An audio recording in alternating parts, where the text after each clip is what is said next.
कि ये देश हिंदू राष्ट्र है और हिंदू राष्ट्र रहेगा। हिंदू मुस्लिम हिंदू मुस्लिम हिंदू मुस्लिम हिंदू मुस्लिम। कि मुसलमान हिंदुओं के साथ नहीं रह सकता तो क्यों रखा है इस देश में? यार ये सबसे बड़ी समस्या ये मुसलमान है। बस देश से ये खत्म हो जाए तो सारी समस्या खत्म हो जाए। पता नहीं मोदी जी समस्या का समाधान कब करेंगे। अरे अंकल, कितनी देर से देख रहा हूं, आप बस टीवी में घुसे हुए हो। मैं इतनी देर से बैठा हुआ हूं, थोड़ा ध्यान मेरी तरफ भी दे लो, मुझसे भी दो बातें कर लो। अरे सॉरी बेटा, बस थोड़ा दिमाग आजकल गर्म रहता है, थोड़ा ध्यान नहीं रहा था। और सुनाओ, सब बढ़िया चल रहा है? हाँ सब बढ़िया अंकल, आप सुनाओ, क्या बात है?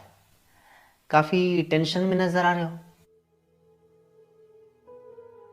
बस बेटा क्या बताऊं, जैसे जैसे रिटायरमेंट नजदीक आ रही है घर की टेंशन बढ़ती जा रही है। पहले वाले कर्मचारियों की तरह हमें पेंशन भी नहीं मिलेगी। सोच रहा हूं आगे गुजारा कैसे होगा। छोटे वाले लड़के की फीस, रैंक भी इतनी अच्छी आई थी, हरियाणा के गवर्नमेंट इंस्टीट्यूट में नंबर भी पड़ गया था, लेकिन सरकार ने फीस को सालाना 50,000 से बढ़ाकर सीधे 10 लाख कर दिया। 4 साल में 40 लाख बताओ कहां से आएंगे। बच्चों ने धरने प्रदर्शन भी किए, तब जाकर फीस 30 लाख रुपए हुई, लेकिन 30 लाख भी कहां से लाएं? और बड़े वाला लड़का अंकल, वो भी तो दिल्ली है ना? अरे हाँ, लेकिन वो बेचारा भी क्या करे। पहले वो कंपनी वालों ने नोटबंदी का बहाना बनाकर निकाल दिया, फिर दूसरी कंपनी वालों ने कोरोना में लॉकडाउन का। अब कुछ दिन पहले ही नई नौकरी मिली है, लेकिन कब तक? प्राइवेट कंपनी को क्या भरोसा। हाँ ठीक का अंकल, वैसे थोड़ी मेहनत तो लगती है, अच्छा होता अगर किसी गवर्नमेंट जॉब की तैयारी करवा देते। अरे वो भी करवाई थी भाई, लेकिन आजकल गवर्नमेंट जॉब बची कहां है। 2 साल भर्ती का इंतजार करके फिर तभी तो प्राइवेट नौकरी पकड़ी है। हाँ चलो ठीक है। और आंटी की सेहत कैसी है अंकल, ठीक है ना? अरे कहां ठीक है। 3 दिन पहले शाम को घूमने जा रही थी, 2 बाइक वाले आए और गले के चेन छीन कर ले गए। बेचारी इतनी बुरी तरह गिरी है कि बस।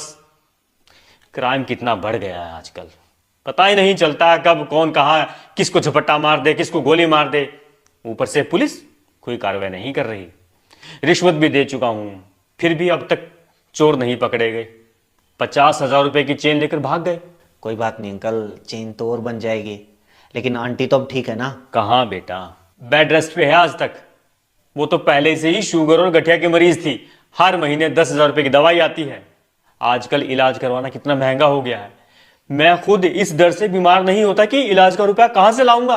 हाँ तो किसी गवर्नमेंट हॉस्पिटल में जाया करो ना अंकल। अरे गवर्नमेंट हॉस्पिटल में जब तक ओपीडी की पर्ची कटती है, उससे पहले तो मरीज की दुनिया से पर्ची कट जाती है।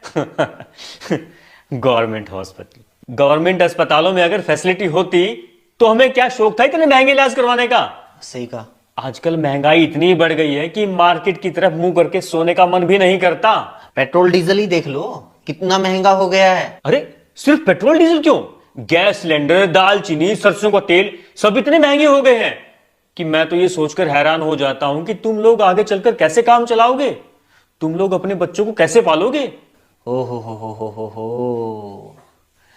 अब समझ में आई आपकी परेशानी। कितनी सारी समस्याएं हैं अंकल।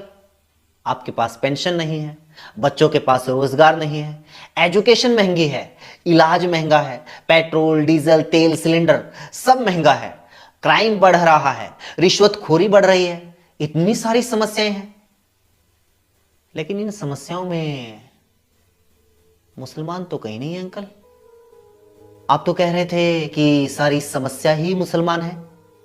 आपको पेंशन नहीं मिल रही मोदी की वजह से, बच्चों को रोजगार नहीं मिल रहा मोदी की वजह से, क्राइम बढ़ रहा है बेरोजगारी की वजह से, बेरोजगारी बढ़ रही है मोदी की वजह से, शिक्षा महंगी मोदी की वजह से, इलाज महंगा मोदी की वजह से, तेल सिलेंडर खाने पीने की चीजें महंगी मोदी की वजह से। बताओ आपकी समस्या मुसलमान है या मोदी? अरे बेटा इतना तो कभी सोचा ही नहीं। वो टीवी में तो सारा दिन। हाँ बिल्कुल अंकल, टीवी में यही दिखाया जाता है ताकि आप लोग कभी अपनी असली समस्याओं के बारे में, देश की असली समस्या के बारे में सोच ही ना पाओ, मोदी की नाकामियों के बारे में सोच ही ना पाओ, मोदी से कभी सवाल पूछ ही ना पाओ। इसलिए टीवी में यही दिखाया जाता है।